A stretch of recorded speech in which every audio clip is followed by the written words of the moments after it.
Il avait toutes les belles filles du village à ses pieds. Partie 2. Après la nuit qui ébranla Béréba, la princesse Diarra ne fut plus jamais la même. En titubant vers le palais ce matin-là, ivre non de vin, mais de liberté retrouvée, une graine avait germé en elle. Kéba ne lui avait pas seulement offert une nuit, il lui avait rendu un miroir dans lequel elle s'était vue, pour la première fois, non comme une héritière, mais comme une femme entière, libre de ses désirs. Mais avant d'aller plus loin, dites-nous de quel pays vous nous suivez.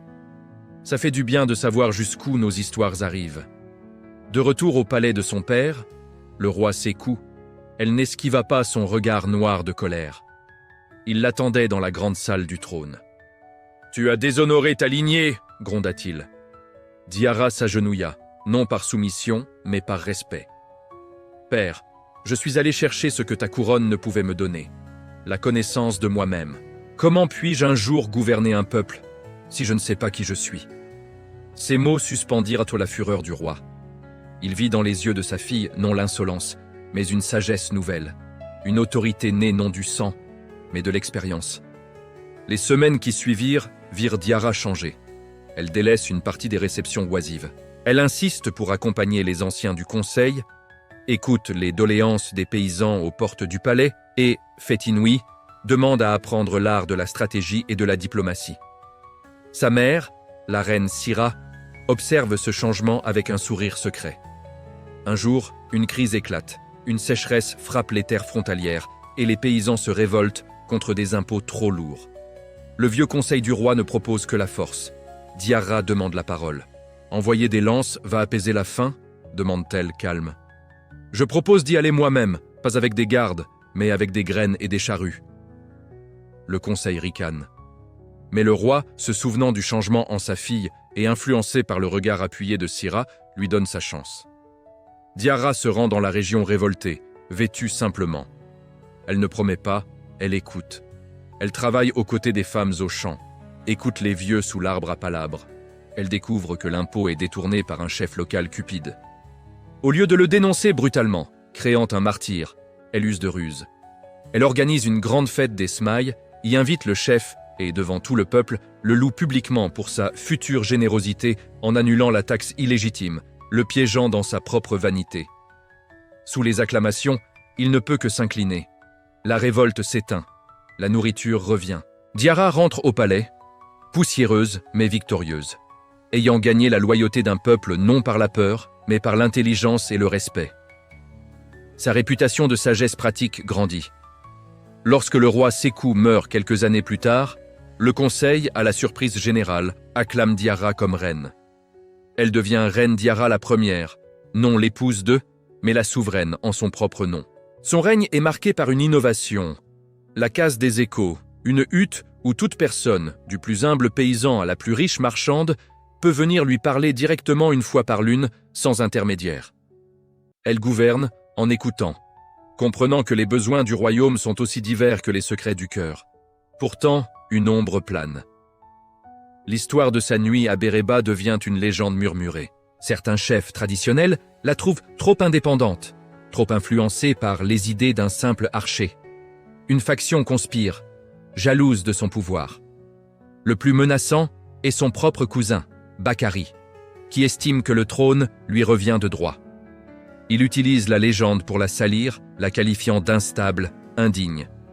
La crise éclate lors du grand conseil annuel. Bakari se lève et lance, elle, accusation publique. Notre reine a appris à gouverner dans le lidé, un chasseur. Peut-on faire confiance à son jugement ? Un silence de mort s'abat sur l'assemblée. Tous les regards se tournent vers Diarra.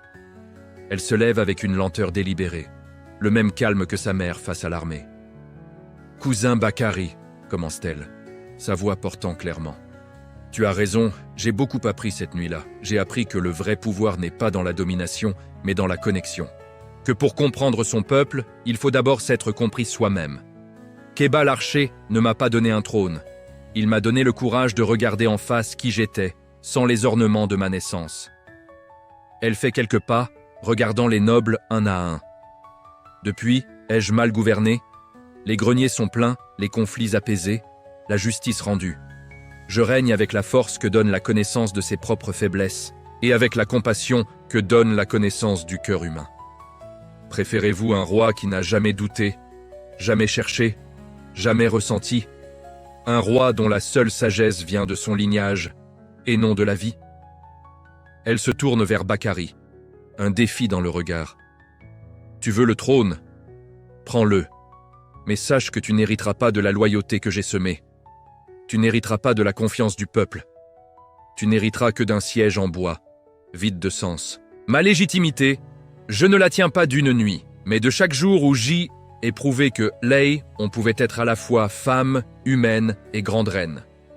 Bakari, décontenancé par cette défense qui assume pleinement son passé, ne trouve rien à répondre. Le conseil, voyant sa faiblesse et se rappelant les bienfaits du règne de Diarra, acclame sa reine. Diarra règne encore longtemps. Elle ne se marie jamais, brisant une autre tradition. Elle dit que son époux est le peuple. Elle institue une école pour les filles de nobles et de roturiers, déclarant « Un royaume ne peut être fort que si toutes ses intelligences sont éveillées. » Parfois, les nuits de pleine lune, on dit qu'elle regarde en direction de Béréba, un sourire doux amer aux lèvres. Elle n'y retourna jamais, elle n'en avait pas besoin. L'archer lui avait offert l'étincelle, c'était à elle d'en faire un feu qui éclaire tout un royaume. Kéba, dans son village, entendait parler des exploits de la reine.